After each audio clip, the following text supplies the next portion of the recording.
My name's Chris Kaiser, and I will be your moderator for a panel exploring the pervasive impact of Netflix on the global television marketplace. And we have on the panel 4 creators of television shows, each of whom is or has done a series for Netflix in his or her local market. I will let them introduce themselves and talk a bit about what they're doing. I'd like to make this as much a conversation as possible, if we can do that, which means not only are we going to talk amongst ourselves, but if you have a question in the middle, we don't have to leave it to the end. So if you want to raise your hand because something comes up that we're talking about and you want to ask about it, feel free to do that. If it feels like it's not relevant, we will move past it quickly, and I apologize, but if it is, we'll talk about it. So, Jannik, do you want to start and just tell us a little bit about what your show is? I'm sorry? Oh, I'm sorry? Slow down? Okay. We have a lot of stuff to get through. We have a lot of things to get through. I'm excited about Netflix, okay? So, Jannik, would you take us through the program that you created? Yes, I will. Thank you. Just, my name's Jannik, and just so you know, I stutter. I've got the speech thing, so this might take a while. I'll take care of it. Yeah.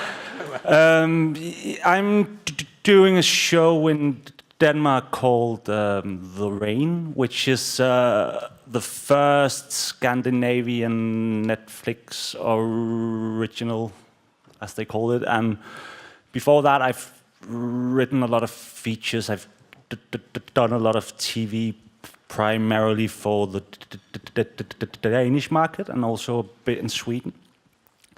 And The Rain is like, it's a dystopian post-apocalyptic youth show. It's a genre show, and we don't normally do that in Denmark. We do dramas, we do relationships, we do people splitting up and getting back and splitting up again. And so when we got this idea for The Rain, basically we knew immediately that we couldn't do it anywhere we couldn't do it with a network in Denmark. So it was only when we heard that Netflix were looking for a show in Scandinavia to start up with, we talked about that it could be fun, like trying to see if they would like something like that. And I got to talk to them, and they said, yeah, sure, just send us something. So we basically spent a short time creating a short Bible, sent it over to them, had a meeting, and a week after that, they called up and said, yeah, we want to do that. And I was like, so yeah, you want to do development? And they were like, no, what are you talking about? We want to do this. And that is also something we don't do in Denmark normally. We spent like 3 or 4 years talking about it. And they're always like, yeah, I don't know, maybe. And no one really dares to say yes. But then they did, and we said to them, well, what you should know about Denmark is that we're not that many people, and we don't have that much money, but we have time. And they said, yeah, great, we'll just take away time. And they did, and I was doing another show for them. Like it was like a co-production at that time. And I said to them, well, you know, of course, that I need to do that first. I need to like be done with that first. And they said, of course you do. And then, I'm not lying, like 30 seconds after, they called up the producer and said, no, we need to start now. So we did, and it was a very different experience than what I've tried before. We'll get to that when we talk about that for everybody. Elena, you're working in Brazil. Tell us a little bit about you. Yes, my name is Elena. I work in Brazil, and I'm writing the second season of a show called The Mechanism, and I'm moving to another show. This first show, I was invited for a Brazilian director that lives in LA, and we are co-creators. I do the writing, and now I'm moving to I saw the next show for them, and it will be my show and my husband's show. My husband is a director and also a writer, so I'm excited to be moving on. I have already written two other TV shows before. My background is feature films. I've been doing feature films for the last 25 years. I had 9 features, and but I wrote a TV show for HBO. It was the first Brazilian HBO show back on 2006. We had 2 seasons. The show is called The Sons of Carnival. It's a show I like a lot. And then last year, my husband and I, we had this show for Brazilian broadcast. We have a very strong broadcast in Brazil called TV Globo. And we had this show. It was a 10 episodes show. And it was really well. Like, we reached like 107 million people in our broadcast. So, and this is it. I'm willing to share the experience with you. Great, thanks. Camilla, talk about. Yes, I'm Camilla Algren, and I'm the head writer of the first Swedish original Netflix series called Quicksand. The backstory is last year in May, I had hard problems with my back. I couldn't sit, I couldn't walk, so I had to lay in bed. And then a production company called me. They had called me before, and I said, no, I have no time, leave me alone. And then they called again and said, okay. But then they told me, we have a novel we want you to read. And I said, okay, I'm laying in bed, so I can read a novel. And then it was Quicksand, written by Malin Gilrito Persson. And I didn't know about the novel before, but I really liked the book. It's a kind of psychological drama about a young girl. She's 18, and she's accused of murder. And it's about how could it happen and why, and also a story about our society today. So I really liked the book, and I told the producer, yes, I want to do this. And then the producer had to pitch it to the agent and the novelist, and they choose our vision of it. So then the producer went to every broadcaster in Sweden, also HBO, Netflix, and they picked Netflix because Netflix really was on the go directly. Yes, we do this now.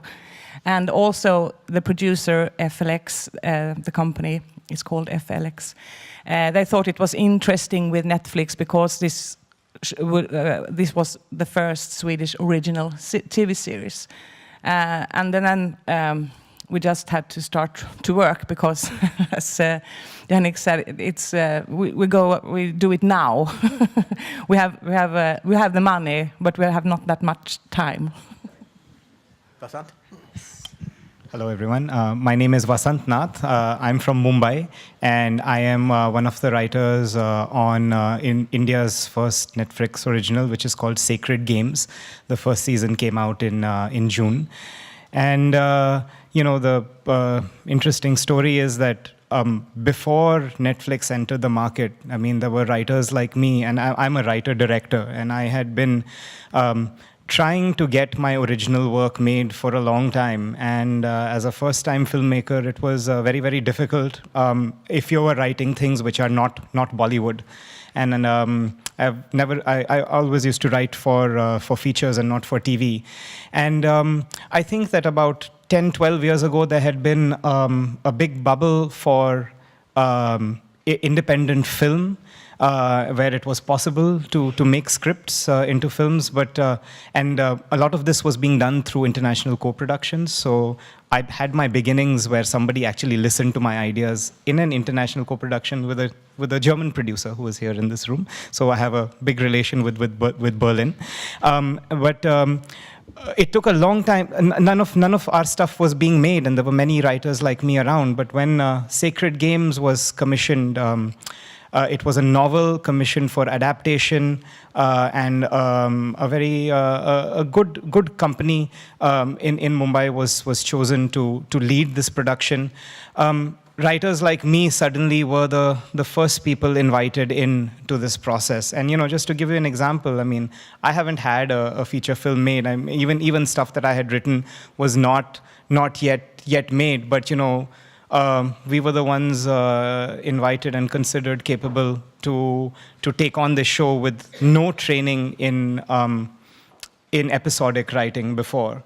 So 3 of us got into a writer's room together and embarked on a process, which, I mean, in short, I think with Netflix was empowering, and we felt supported, and we were really pushed to do our best work. Let me follow up with that and see what everyone else has to say. So you're all here in part because you were the first people in your own marketplaces to have that opportunity. Has that continued? Are there other writers who are getting opportunities like Vasant's talking about, who might not otherwise have had a chance to enter television because of Netflix's entry into your local markets? I don't really think for us as much Not in yet. Denmark, at least. It's kind of the same people, but we had like a quite active writers field beforehand as well.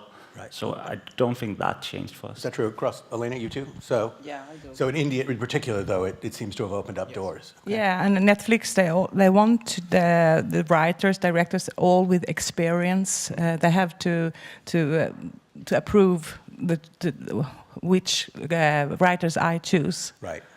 So that's interesting. So these are 2 different experiences in 2 different local marketplaces. Let me ask you all another question, because you've all hinted about this. Netflix, and I know this also because I'm doing a Netflix show in the United States, they're sort of viewer agnostic. They say, we don't care where our viewers are, we want viewers all over the world. So now you're writing in your local markets, some of which are pretty small, some of which are much bigger.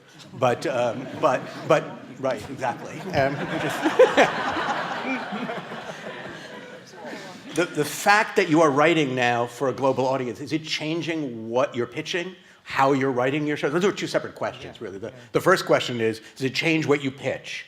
Because now you've got to think about things that might have a global audience. Or once you've pitched and had something bought by Netflix, does it change in any way the way you're writing the shows you were writing otherwise? I think that you're just getting a chance to do exactly what you've been dying to do for a long time. I mean, because the standards and I'm saying even 10 years ago, I remember the person who directed, one of the directors of Sacred Games, he had given me DVDs of some series from back then, BBC series, saying that, why aren't we doing this kind of stuff? And, you would always run into censors in India if you tried to go beyond a certain point with your voice. So here suddenly you said, okay, guys, Narcos is the standard, now do what you can, So, and everybody suddenly became really scared. But at the same time, that you could aspire. I mean, if you manage to do it, that's what would invite other audiences from around the world to see it. You seem to have had a very good experience. Has anyone else had a similar experience? Has it been positive in the way you're now writing for a global audience? Yeah, I think we have the vision. We would like it to be like our Swedish Scandinavian TV series, as The Bridge we have all over the world. But I think with Netflix, I don't think of that it will be shown in 190 countries at the same time while I'm writing. But I think also the producer team, we have high expectations, and it's important that it should be international so everyone can see it. But the story, that's important, is local. That's the Swedish story. Right. It's the same with me, because I believe you can only write what we write, right? So there's no way you can write what someone expects you to write. Of course, and then in this sense, we were writing as if I was writing for a Brazilian audience. But of course, I would have notes from my creative executive, the one we shared and we love, Jennifer. And if she doesn't understand something on the page, it might, mean that abroad it will not, be understood.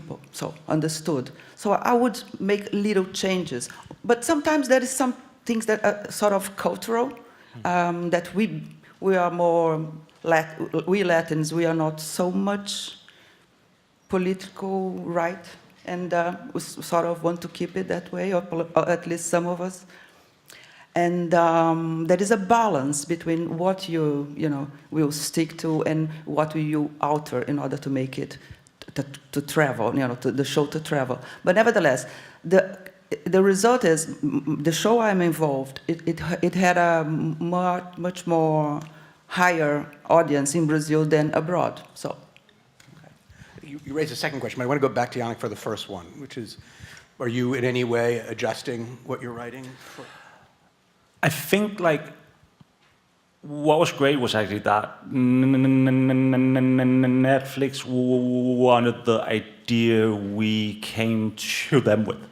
They wanted us to make the project that we had kind of promised them. But we needed to find out what that project actually was, because we didn't know. I mean, we had pitched something, and they were just like, yeah, let's make it. And we don't know what it is. But I think to us that it was just, I mean, it was a genre show, and we hadn't really done stuff like that before. So we were trying to get inspired from other things around the world at the same time as we still felt to our core that we were making a show that is very local. And they wanted us to make a show that was local. So I think to us the biggest difference, and a word that we've really learned that we didn't really use that much time on before, is pacing. Okay, that's interesting. So did other people have that as well? Yes. I guess let me back up for a second. So I'm interested in the idea that all of you are being encouraged to write very local shows that are true to your local cultures, but you're getting notes from American television executives. So how does that work? So we used to have all our notes meetings were Skype calls, and I think a lot of time was taken in explaining context, which was just missed because we were really, we had a chance to, let's say, just further certain genres that had been established, like the Bombay crime drama is something that's dealt with in Bollywood all the time. So the question was, how do you break those cliches? We tried new things, and sometimes those would be missed by the executives. So we would take time to try and get on the same page. But along with those notes would also come things which we have not been trained in. So to the mechanics of writing episodic and, cliffhangers and so on, I mean, it doesn't come naturally to us. And also, even when you're writing within the genre, just the objective eye of seeing what's been done in the genre globally and what could be new. Sometimes, if they pointed, our Netflix executives, when they pointed that out, saying that we haven't seen anything like this before. It's very local. We picked it out of a choice of things we could have chosen, but we said, okay, fine. Thank you for that. Let's really put in some effort and bring this up. And that really happened with our show. There was a character called, there was a transgender character called Cuckoo, who Netflix said that please push this. And it actually became something really great for the Indian audiences as well. So it works sometimes, For me, it's special because it's an adaptation. We already had the story, but we have a good work with Netflix coming with notes. One thing which is new is that we have more controls, two times the storyline, 3 times the outlines, and then the drafts of the episode. But once they was pleased with the storyline, we didn't have to have all these 1, 2, 3. Then we could go further on too. So that was one thing.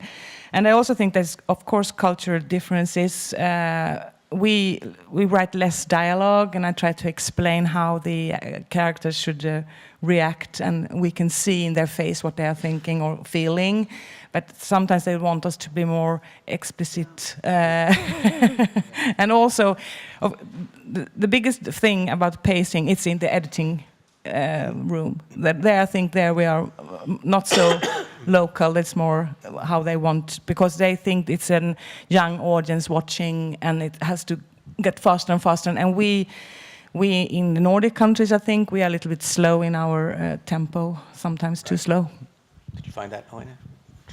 What was your experience with that pace and other issues, or not for you? No, they used to ask me to make things clear, more clear. Maybe it's a TV thing, because, you know, if you write movies, you try to especially in my culture, because we have a very strong TV culture. So we have soap operas, you know. My country, we are like 220 million people, and people do watch soap operas. And the tradition of soap operas is almost radio. So you tell everything, blah, blah, blah, blah, blah, blah, blah. And it's a challenge for a Brazilian writer to conceive images. Right. So this is what we should be doing, but we are doing sort of television, so. Okay. I'm going to follow up on that, but we have a question. Do we have? Just 2 quick questions. Did you all write in English? No. All in your local language? That's Don't even speak English. No. Okay. So they have somebody translating, or how does so that's my first question. How does that work? And compared to your work with the broadcasters, did you have more influence on the production process than maybe with broadcasters? And speaking of Let me pace, get to the production in a sec. So hold on that. Let's ask one question at a time. So let's talk a little bit. So I'll talk a little about the language because it's interesting. So my first language is actually English. So sitting in an Indian writer's room, I wrote all my scripts in English. And the dialogue was always intended to be the natural dialogue of the speakers. I mean, I've now, working in Bombay now, I know that I have good collaborations with people who can translate that dialogue really well. So I didn't even bother because the idea was to get the right thing on the page. Our lead writer was really good with the dialogue, and he came and he then did the entire dialogue pass. And I think that was very important because the tone of his turn of phrase, it had to be consistent in the show, because when my other co-writer, we were 3 of us, tried to write dialogue, her dialogue was completely different as well. So one person You want to needed talk to for a do sec it. also about the multiple languages? 'Cause you Oh, mentioned yeah, that. yeah. So usually in Bollywood and even our network TV, there's this tendency to just make everything homogeneous and Hindi. And India has so many vernacular languages. It has just, you know, each state has its own language. So, and multiple. So Sacred Games was the first time I think we confidently owned having each character speak in a turn of phrase that is, and language that is true to them. And the response that this got from the audience was just phenomenal. So a lot of those dialogues were written by the actors on set. So it was something that continued all the way through to production, and our lead writer was present during that translation process. Yeah, also I write in my language, in Swedish, and then every draft is translated into English, so you have to have a schedule for that, often a very quick translation. Right. But we are used to that because in the Nordic countries, almost often we have co-producers from Europe, especially from Germany, so we always have these translation scripts into English, and also in the editing, the episode has been edited, has been texted in English. And as I said, we have not much time. Right. Well, you're obviously very good in both languages. I don't know, if you have time, do you oversee or take a look at the translations to make sure that they accurately reflect the Sometimes I nuances? do, because sometimes we have, when we had got notes back from Netflix, then we understood sometimes that it was a translation problem, and we could explain that it was different in Swedish than what they have read. So sometimes, but I have no time to control the translation. I trust them. Yeah, it's the same. I have a translator. She would translate an episode of 45 pages in 48 hours. And no, really, if she doesn't, she's fired, not by me, but by them. And it's, you know, that in our calendar, because we have to write, and then you deliver, and then go to the translator, and then go to Netflix, and then you get notes, and then you have legal notes, then you have local production notes. I have 5 sources of notes in every draft. So it's like, but that's, you know. I want to step back for a second and just, I think the implication of this panel, the reason why we're here, although I think all this stuff is really interesting, is the basic question is, are we looking toward a better future or a scary future where one monolithic production company is determining what gets made around the world? And so, and here's the reason I'm asking this question. On the one hand, there are some specific things that you need to do to write to this kind of programming. In other words, the stuff that gets streamed, where they intend for people to watch one episode after the other. That may be one of the reasons why you're asked to do things about pace or connect episodes in ways in which episodes are not quite so standalone as they are one continuous novel in a sense. That seems understandable. I guess my underlying question is, do you feel as if you are the first part of a long process in which the Netflix stamp about what will be acceptable is beginning to be imposed on you? In the way that, for example, a writer in the American television movie studio system would have said, eventually we get to a place where we were only allowed to write things that had 1 billion people watching them. Do you fear that at all? Or do you have no sense of it? Are these early notes a harbinger of that? Or are they just the rational application of the way these shows are being watched to the way you're writing them? I mean, I think that, first and foremost, I find this to be brilliant. I mean, just to have more networks, more places where you can go to do the stuff you want to do. And I know that right now it seems like, because I think what it seems like is that every network we have in Denmark and networks like HBO and stuff, they want to be like one provider of TV in like a big area of providers. And to me, it seems like Netflix just wants to be TV. They want to be everything at once. And that in itself, of course, it's a scary thought of if you just had like one place to go. But I don't think they will be just one place to go, because in a short while, we'll also have Amazon will probably in a year or two, we'll also have the Disney stuff, and we'll have more channels that'll look like this and that. So I don't think we'll ever have that situation where it's just one.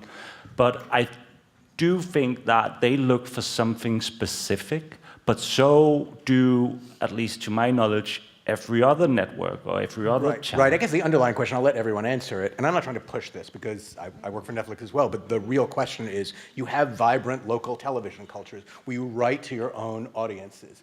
Is that going to be at risk or not? From Amazon and Netflix and all those other places, they may be multiple options, but there are options that look for global audiences. The answer may be no. The answer may be that in fact Netflix has found a way to say that local television done really well actually has an international audience. But it's a question worth asking. Because in the United States, in certain sectors of our industry, we have found ourselves no longer telling local stories. You don't worry about that. But as I said, I'm not trying to impose the answer on the question. I just think it's an important question to ask. I mean, I think, sorry. I mean, some perspective on this is that from what it's looking like in India is, so now we have Amazon there, we have Netflix, and we have other players coming in, local players who are teaming up with telecom companies to roll out accessibility to their platforms through their networks, mobile networks. So what it seems like is that Netflix is really focusing on quality and Amazon is really going for quantity to try and find out where is it that they can penetrate more. And everyone is looking at the audiences outside the Indian cities now, the smaller towns. Again, the people who don't necessarily speak English or Hindi, I mean, those are that's the next frontier.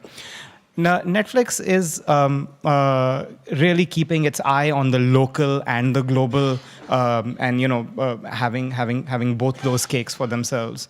Amazon is trying many different things and carpet bombing, literally. So I think that the competition is creating many opportunities. But what I feel is that from my experience with Netflix and seeing the kind of shows that they're doing is that as a writer, going with them with interesting original ideas in the future will lead to better quality stuff. That's what it's seeming like right now. I don't know how it's going to shape up.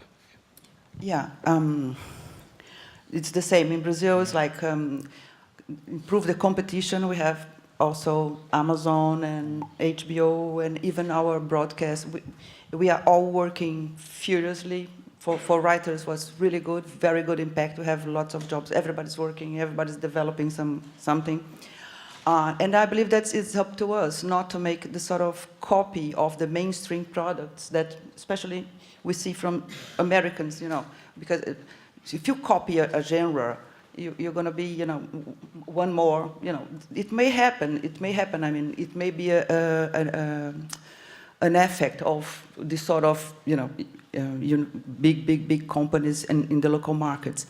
But, and of course, I'm really scared that we'll die writing seasons. But on the other hand, things moving so fast that, with a little bit of luck, something new will come up and then we'll die with from somewhere else. Well, we can talk at some point about your system of how you write television shows and how Netflix coming in may change the way you do that. Questions of writers' rooms. But we'll get to that in a little while. Did you want to answer the question? I think quality is very important. Even in the Scandinavian countries, in small countries, we have a lot of networks and they are making a lot of TV series. But I think I'm not afraid that I can tell my local stories, even if they are global. I think that they will want our local stories, but I think it's good also with the competition. And I, as a writer, I want to work with different networks, and even with the Swedish broadcasters, of course, the public service. But I think it's. I question myself: when can this continuing like this? Will all this money? Will it suddenly be? Where comes all the money from? Or can we continue like this? Because I think it's important that we really should have this quality, so they don't put less money in the productions. That's, for me, it's one question I'm asking myself. Yeah, but it was just, I think that also, like, from in Denmark, and I guess also in Sweden, it's like normally when we make a show for a network in Denmark, we need to reach at least 1 million people, and that's like 20% of our entire population. So there's a lot of things we don't do. I mean, we have, of course, we have like loads of freedom, but at the same time, there's a lot of stuff we cannot do. So to be able to, like, with the different providers and with and in that sense, I find it very positive that one of the first things Netflix said to us was, well, you can be niche here because the market is so much bigger, so it's fine. I mean, you don't need to be broad. You can be niche where we're not used to that. Right. Netflix is notorious for not telling anyone how many people are watching their shows. Do they tell you what other countries are watching your shows? No, you have no sense of where you are? I think everything that we learned was through social media responses. Okay. What did you learn then? I mean, I think I immediately picked up on the fact that a lot of Pakistani people are watching the show. People in the Middle East are enjoying the show. Not just expatriate Indian audiences, but I mean, it's funny how this information comes to you. A friend of mine who lives in New York said, I'm sitting in a park right now and two white ladies are sitting and discussing your show. So, you know, that kind of information comes and you know that, wow, okay, fine, it's reached somewhere. And, you know, you also get the information through interesting things. For the Indian audiences, how they responded, there were all this artwork that came, memes and, you know, jokes that started coming around that just showed that people are thinking about it. And then also a lot of social media fan mail that comes. I think people had a very emotional response to this show because I think somewhere the audience was, you know, just like how they wait for the country to win the World Cup in cricket, they were waiting for an Indian story to be told in a particular way in the manner of the shows that they admire. So the happiness that came, I mean, and it was really palpable. So, for example, somebody wrote to me. Can you just follow up on that? What do you mean that Indian shows are now made in the way that they Yeah, used so to? very, I mean, somebody wanted to see an Indian Narcos. Very, okay. Like, I think that audiences considered it a matter of pride that our storytellers are capable of this. And then suddenly everybody said, okay, now that we're capable, why are we stopping? Why are we holding back? I think that was a very positive response. And then, you know, people from smaller towns writing, saying that, my father does not watch Netflix, but I showed him your show and he was really impressed. And he's somebody who I have never really had a conversation with for many years. Now we've had a conversation over your show.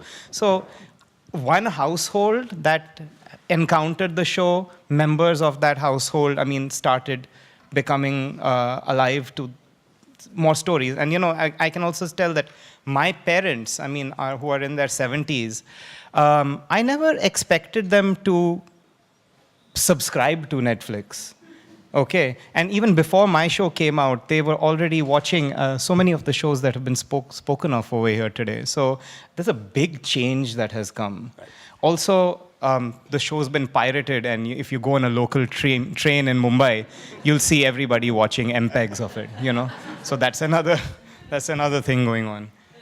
My show isn't shown yet, so I don't know, but we know it's going to be released in the 190 countries at the same time. But I think we talked about viewers in Sweden and SVT, the public broadcaster. We have the ratings, how many is watching, and there is it's like all the other networks as Seymour and so on and Viaplay. It's a little bit strange that we don't know how many watches our shows, because if you're a writer and you have a success and you know that you have a huge audience, maybe you should also be better paid if you're a good writer and you're making a success. And here we have no idea. Right. We should get back to that also. Yeah. Do you have any sense of who's watching your show outside? No. Okay. Did you want to answer that question, Jannik? Yeah, but it was just like, as you also said before, like with the mails and the social media, I was quite amazed that our show premiered at 9 o'clock in the morning, Danish time, and then I think it was 23 minutes later I received an email actually from a guy in Mumbai with the headline was "The Rain, What a Pain," and he basically just wanted to let me know that he'd just seen the first 10 minutes of the show and he absolutely hated it. And I was quite amazed by that, because I was like, holy shit, man, you spent 10 minutes and then you found my email and then you came up with that brilliant title of the email and you did that just to tell me you hate it. That's great. You're making people unhappy all over the world. I want to get to money and production in a second, but here's a quick question for you, and maybe it's too soon to know. What kind of pressure is the fact that Netflix or Amazon is coming into your local markets putting on your local production companies? Are they changing the way they're making television to compete? Do you have any sense of that? Do people tell you about that? Do you have any sense of it? I mean, some of it may be about, but we'll get to it, budgets and things like that. We haven't talked about budgets yet. Is it too soon to know whether that's actually going to have an effect on other companies besides these big international companies? No, we quite have. We have professional production companies in Brazil, so that is. I don't believe it. They have no. It's not different for them. But of course, Netflix was sort of very strict in terms of control. You have to, say everything that you did with the money, but I think it's normal. No, I didn't mean, I mean even more that, like Vasant said, that one of the big advantages is we're looking at a much larger, all of a sudden, your local markets are producing television in ways that they hadn't done before. And many of you have mentioned the idea, you talked about the idea that's the kind of show that your local market would not have produced. Is it putting pressure on other companies to look at what kind of programming they're making in order to reach audiences that now expect that Danish or Swedish or Brazilian or Indian television can be all those things? Yeah, as a matter of fact, this big Brazilian broadcast company, TV Globo, and yes, they even have had their own streaming right now, and they are developing series in the same model, so it did have an impact, yeah. Okay. Oh, question.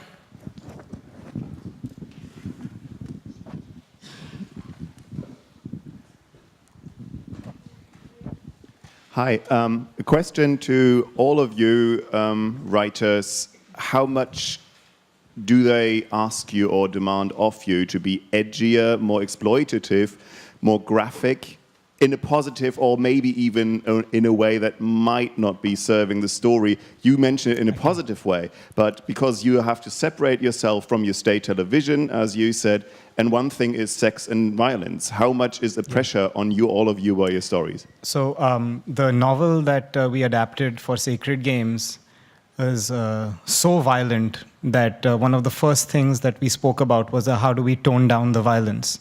And one of the early notes that we got from Netflix, which was useful, is that, you're toning down the violence. Make sure that you tone down, especially the violence towards women, because there was a lot of it over there.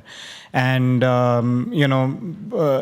it was just a useful note in thought processes. I mean, we just did it more consciously over there. And still, after the show came out, it came out pretty violent,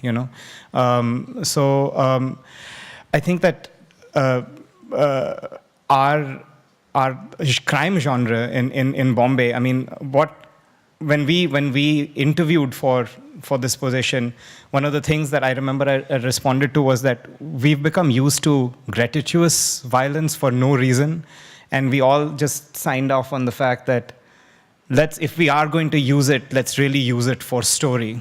So I think that it led to mature story decisions. Every time the subject of violence in this show is brought up, I mean, we're all very convinced that it came because of a necessity in the story. Yeah, I haven't felt any pressure. It has been a good discussion, as with any other producer or company. And I think also you should talk about how much violence, who is the audience, and they also listen. When I can argue for my things, and they can say, "Okay, fine, you decide." And they trust me in a good way. I think I was a little bit surprised sometimes. I said, "Oh yes." So I think it's of course we get notes and so on, and you have to take them with you in the process. But no pressure that I have to do it in that or that way. If we had. We had some cultural discussions about sex, for example, and so on. But we tried to do it in our way, and then they saw it in the editing, and they said, "Fine, good, great, we like it." In my show, there is no violence, but sometimes either Netflix or the directors, they would ask for more sex. And it's quite, you know. So I have to come up with a little talk at least, you know, because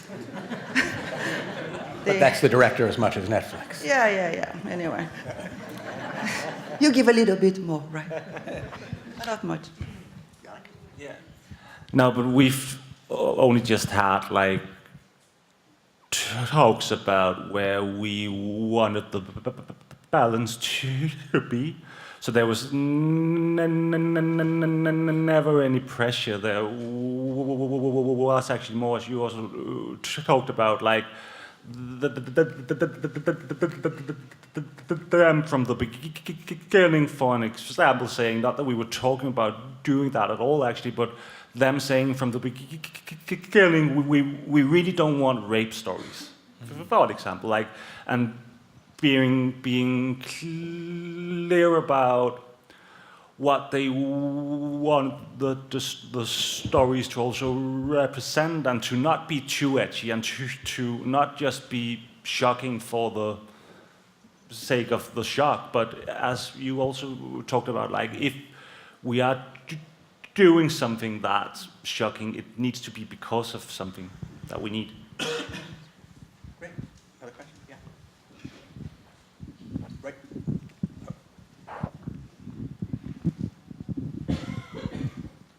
So the American showrunning is notorious for the writer having some kind of a final say on what the acting will be like, how the scene will be played, all of these elements. But the rest of the world, not as much. Do you think that Netflix give you more influence over the shaping of the scenes themselves as they were being shot, as they were being edited?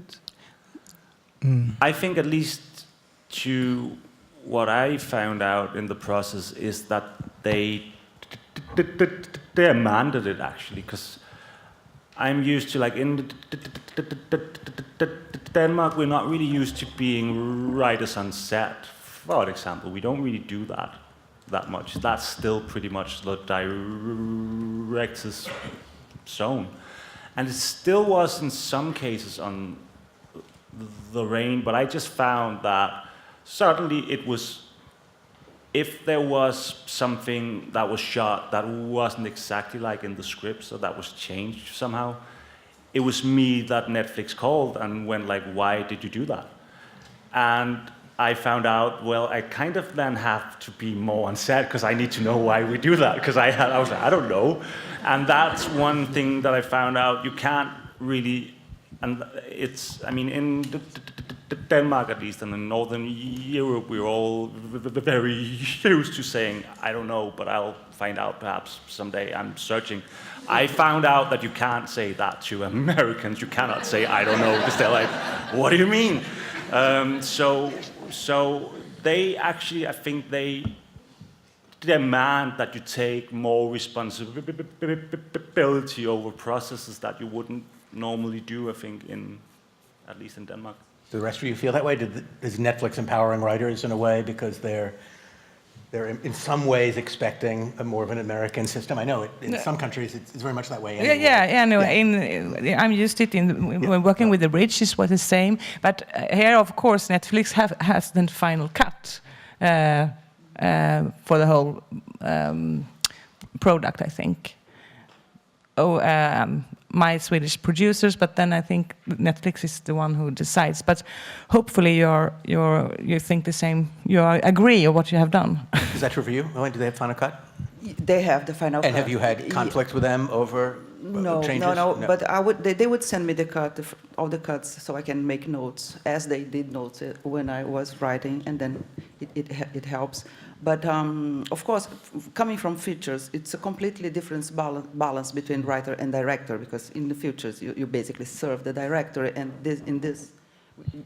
mainly because for the first whole year I'll be all by myself. I mean, it's me and them and Netflix, the executives, Jennifer or anyone else. But anyway, so the project will be completely yours for a year or more of the writing, time. So it makes you sort of the owner of the thing, And there's another aspect that a gentleman mentioned in the previous panel, which is we are actually, I am one writer, and then I have like 3 directors or 4 directors. So I concentrate the show in my hands because they are 4. They come and go. I mean, each of them directs like 2 episodes, and I will be in the whole process. So it's a sort of a circumstance that gives you more power. In my case, some background is that, I wasn't the lead writer, I was one of 3, and my colleague Varun was the lead writer. And our showrunner was actually the director. He wasn't actively writing, he was leading the room, and he was giving feedback, but he wasn't in the room writing with us. I think that he shielded us from a lot of the back and forth with Netflix that they were having on the decision making. And I'm quite thankful for that because we could concentrate on our writing. In terms of the casting, what I think that the production company and our showrunner, what he was very generous with was that he started sending us casting tapes while we were still writing. And we started putting faces there. And our lead writer went in and took some of those decisions with the director as well. So I think that for us, we didn't have the responsibility, but we participated. And is that typical in the Indian television industry, that directors take control over the production of television shows? So there are no rules right now for episodic writing. I mean, in feature film writing, the director is the king. But you don't know in TV yet. So in TV also, I've never worked in TV, so I don't have a nuanced answer to give you. But it's always, I mean, no, it's always been the director, and the producer director or the producer in TV more so. In TV is very producer heavy. They're the ones who commission. They're the ones who really decide the tone. So you have these big figures. It's interesting. Yeah.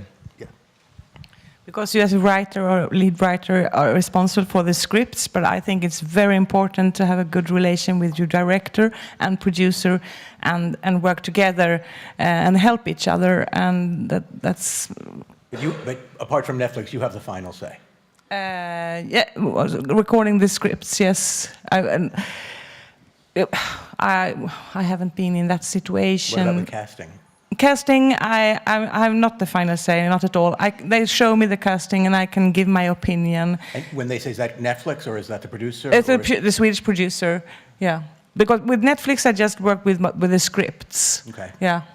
And is that the same as it would be with any other local production that you did in Sweden? In other words, the system is more or less the same. But also, of course, now in the editing room, I'm also in the discussion with Netflix, and they give us notes because it's on my responsibility as well as. So it's interesting. It sounds like the impact of Netflix on the role of writers varies depending on your market. So in your markets, it sounds like you have been increasingly empowered by Netflix. And in yours, maybe not quite so much, although your market traditionally gives a fair amount of power to the writers. Does that seem fair? I think that in the coming years, when in India you will see the emergence of stronger showrunners, I think that will increase. Mm-hmm. Right now, because nobody's had that experience, I think that people are also not rising to the responsibility also, and I think that it's being, in our case, the most experienced person in our room was our showrunner director, who's directed many films before. He's led film teams before, so but I think that all of us, I mean, 2-3 shows down the line, I mean, we would like to take that responsibility. Interesting. I'm going to ask one thing before. It's a quick survey question. 1, how many episodes are you making? How does that compare to the number of episodes you would traditionally make for a local broadcast? And 2, how does your budget compare to what it would be for a show that is not for Netflix? There's so much we're not allowed to say because we work for Netflix, so it's all like... Well, you don't have to give me a number. But first episode-wise... if we go with the budget, what we've always said, and which is the truth when asked about this, is that we make this on a Danish budget, so it would be the same. It's like in the same area that, like if we were making a show for the Danish network. And are you making more or fewer episodes? Fewer, but that's more about like because there's such a demand for turnaround. Right. What about you? It's the same amount of money for Brazilian broadcast network as well, but Brazilian network doesn't have this tradition of making small series. They make these soap operas like 120 episodes, and those guys, those writers, besides being titans, they make fortunes. They're really well paid. Right. But anyway, tell me. Let me ask you, okay, so here's another question you probably won't be able to answer, and then we'll get to you guys. Are you better or worse paid episode by episode under Netflix than you were working for your local broadcast? In my case, better because I was making features. So features. Right, that's a different. So that's apples and oranges. Do you have any? What about you? But just to answer, I wrote on season 1 for Mechanism 8 episodes. Now I wrote another 8 episodes for second season, and the TV show that I wrote for the local network, it was like 10 episodes. Okay. What about you, Jannik? It's. We're not moving on. No, it's no, but it's sort of it is sort of the same, but of course there is a difference because in Denmark, for example, if you make a show in Denmark and it's with the big Danish public service provider, they pay for the show, and every other territory they sell the show to, you get paid, you get residuals. Okay, so. Whereas here we sell our show to all the countries in the world, and I bet also to the countries that aren't even in the world yet. And so that kind of makes, I mean, so there is an end to it. Right, I understand. Okay, same question to you, to both of you. How many episodes in comparison? What's the budget, and what about your compensation? So I have no comparison because I haven't done it before. But what I can tell you is, also in India, what's happened recently is that talent representation is something that's come very new. Yeah. So all of us who worked, we have a manager who is somebody who has worked in LA and in India. So I think that he was able to negotiate with Netflix with the perspective of saying that you're coming in with a big budget, and why isn't it that you are going to why can't you pay the writers over here in the same proportion like you would elsewhere? And I think that there was a big tussle, not just for the writers, but even for the production, because so your budgets are much larger under this. Than anything that we would expect to be paid. Because writers are really treated like third class citizens, in the industry, and this has all suddenly changed overnight, in a good way. But Netflix came in with very, very big expectations with this show, and one of the fights that the producers and our managers had to fight was that if you want that quality, give the budgets for that kind of production and make the writers comfortable, in comparison to everybody else. And so it was a push. It had to be pushed. But it happened. I mean, somewhere in the middle it happened, right. But Yeah. Right. What about you? I can't tell you about episodes either, but I can tell you so much that as it's an adaptation, it was up to me to decide how many episodes I would like to do, and Netflix was fine with that. I tried to do more episodes because I knew that they wanted as much more episodes, but then I realized this is a novel, and I have this story, and I just can have these episodes, and I could decide that was good, so it didn't force me to do more than I didn't want to. And the budget is, I like the producers say we don't know the budget, but we have a budget that they want to make a quality series, and they can do that comparing to other series we do, so it's a good budget. So that's the answer when you ask about budget. And as I told you earlier on, I think it's going to be a debate about this American system in our European countries with buyouts and our rights and so on, and that we should be paid if you show it all over the world. So I think that's going to be a big issue for the guilds in Europe. I think you should make something together or talk, discuss it. Great. There were a bunch of hands up all over the place now. So, thank you. This is a question for Jannik and for anyone else on the panel who pitched an original series to Netflix and got taken up. I'm interested in how much information you gave them. What were the headlines in what you gave them, and how much had you already worked out specifically about story? What did you pitch? Not the content, but the form. It was like a 13-page short Bible-ish thing with an overview of the universe, the first season, short descriptions of possible subsequent seasons, some character arcs and something, and we had like some great graphic designers doing some great graphic stuff, and I think that really worked, because when I looked at that short Bible after they'd said yes, there was nothing to it. It was like there was so much we did not know, but it was quite short and tried to be quite specific in a short space, I think. Short Bible-ish. other questions? Or did you want to answer that as well? Or? No. Okay. Yeah.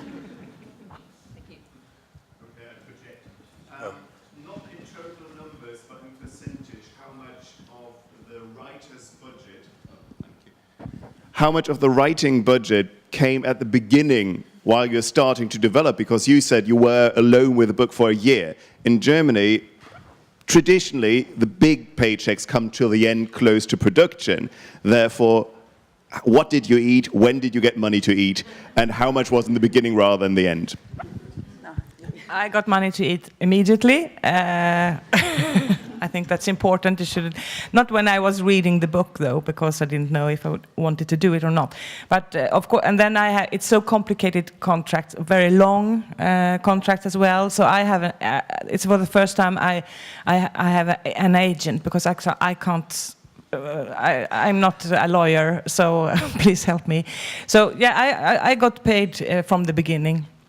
And then, and it was very, very organized, of course. But I not negotiate directly with Netflix, because I have my Swedish producer who are dealing with my contract and my. Could you have been exchanged under these circumstances, or were you key to the project that you pitched to Netflix? Sorry, I didn't understand. Could you be exchanged as a writer? Could have the production company say, we change the writer, the head writer, at any point?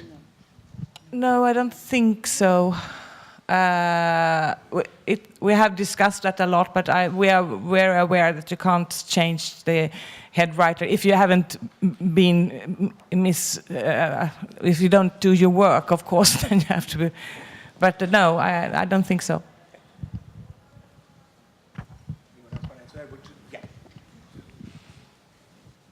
Do you retain any of the intellectual property, any of the rights?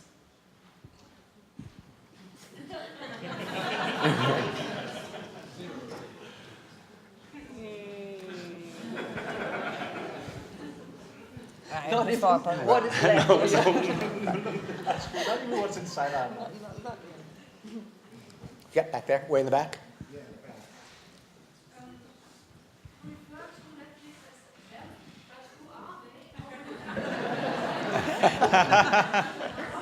In contact with who is giving you notes? How many people are they? They, them, Netflix, and what is their background? I mean, are they educated in storytelling? No, really, or is it like in some countries where people who decide are not really? You don't speak the same language, right? We just talked about it earlier. That I mean, Netflix is growing so fast. So every time you're in a production meeting or something there's like 10 new faces and some has gone, but we've actually only like creatively in the writing process, we've been dealing with the same 2 people throughout. And they come from different backgrounds, and they were from the beginning saying like, well, you just need to speak to us. Then there's like the lawyers and the production people and the marketing, but like creatively for the writing process, for the shooting, for the editing, we actually only talk to 2 people who's been there the whole time, and that's a lot fewer than what we normally do. Same experience. Same.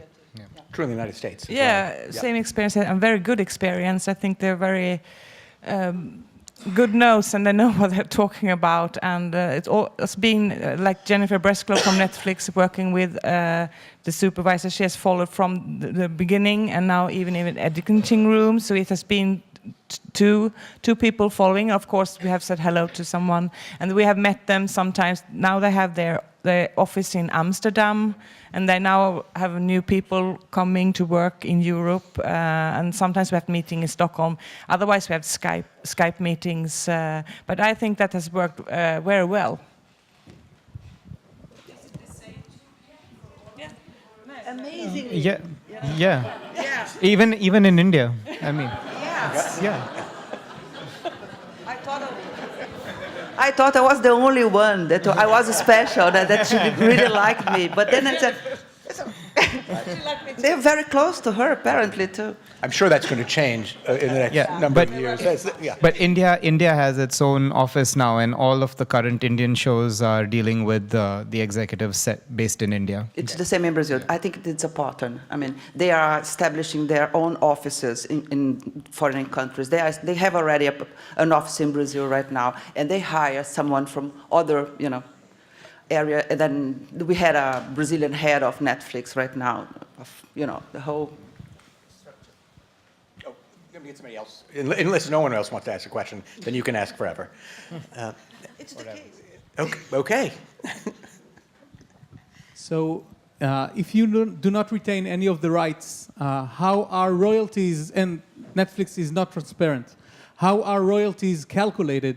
And if not, is it only a flat fee? You don't have to state any numbers, of course. Flat fee.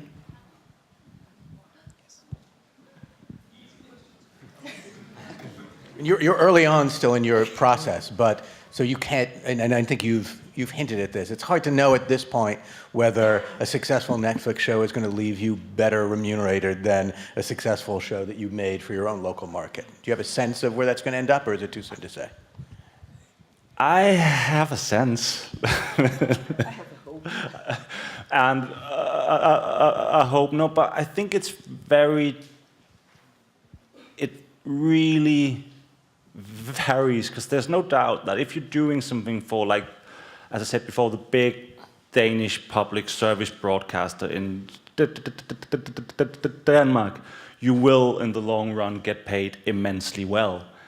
This is the only place where you will get paid immensely well, because the other networks in Denmark, they use pre-sales as funding, so there's really nothing left in the end. And I think actually I was thinking about that earlier, just coming for a wee second back to what you asked earlier about how other producers or network felt pressured by Netflix's or the other giants like coming in. And I think, to me actually, it seems like what's pressuring the most right now is that Denmark being such a small country, we're used to the fact that like the film business or the series business is not really a business because it doesn't really pay off for anyone.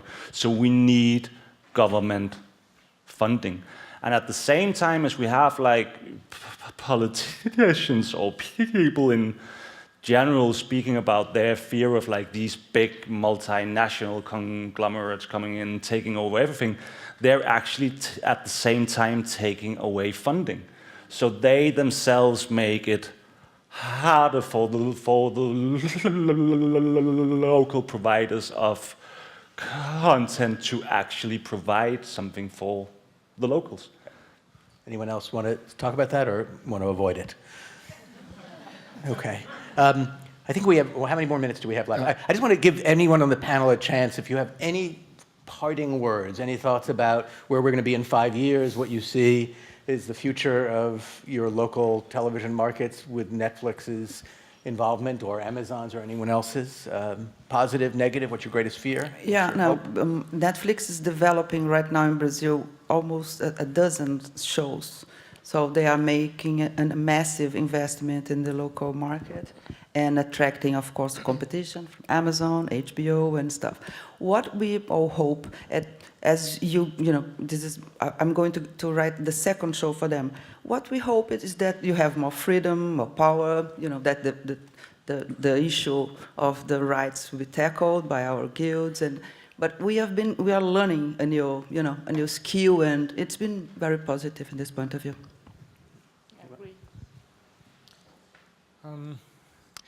Yeah, I mean, this is the time where I feel that our voices have suddenly been, unrestrained, and there's a chance for like great stories to come out. I mean, a lot also just depends in India politically where our country is going. You know, I mean, I just feel that in the worst circumstance, even something like Netflix can be silenced, you know, if your government wants to. So, you know, that's what we are all as writers, just not holding back, and, you know, just to keep on speaking and just keep this open. And, you know, we're hoping. I think that even Sacred Games had some political stuff in it, which had a backlash from a political party where an ex prime minister had been referred to. But, you know, the seniors of the political party came and said that, okay, you know, don't make this a political issue. This is a story, it's a show. And there was a mature response to it. And, you know, the whole audience who had enjoyed the storytelling backed it up and said, you know, let's not back down, let's not censor ourselves. So I think it's a good precedent I just hope that everyone continues to be brave and use the opportunity to not hold back in their storytelling. That's what I hope. Yeah, I also want to say, I see it as an opportunity. And in 5 years, I hope we have good quality, local, global series with good conditions, of course, with writers. But it's because it's changed, it's going so fast as well. You have new platforms and new companies, new networks. So I don't know what's in 5 years, what has happened, if we have even more or less. We'll see. Yeah, I just hope that, like, the one thing that I really, really, really like about this, and that I really hope there will be more of, is like to get like the chance to actually get to see global shows from all over the world, and the chance to like so easily get in touch with other cultures. Because I think, at least to my mind, the big shift has been that beforehand, if we dreamt of having our show seen, like seriously seen around the world, we need to dream of someone in America remaking it. And then it was kind of no longer ours, but at least it was there.